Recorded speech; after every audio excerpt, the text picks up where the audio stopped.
آیا معلومه شوې ده چې په کومو ټکو د دواړو طرفونو سلا شوې او کوم ټکي پاتې داسې جزئیات تاسو ته د رسېدلي که نه؟ یوه هغه دا ده چې دغه کوم جګړه چې د جنګ چې دی طالبان وایي چې یا دې ورته جهاد وویل شي یا دې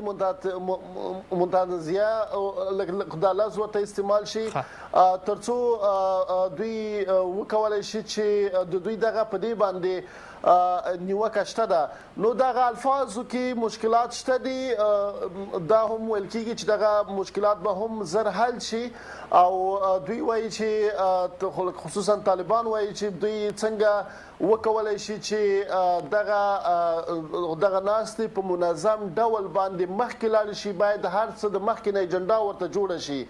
د دوی ټینګار دا دی که چیرې اجنډا جوړه نه شي او هلته په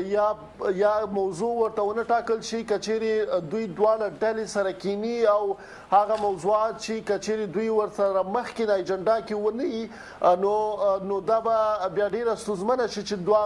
دغه دواړو طرفه خبرې چې دي هغه د پرمختګ وکړي او یا مخکې لاړ شي نو دوی ټینګار دا دی چې کوم اصول ټاکل کیږي د بین الافغاني خبرو لپاره په همغه اصولو باندې د عمل وشي هغه نه وروسته دوی بین الافغاني مخامخ خبرو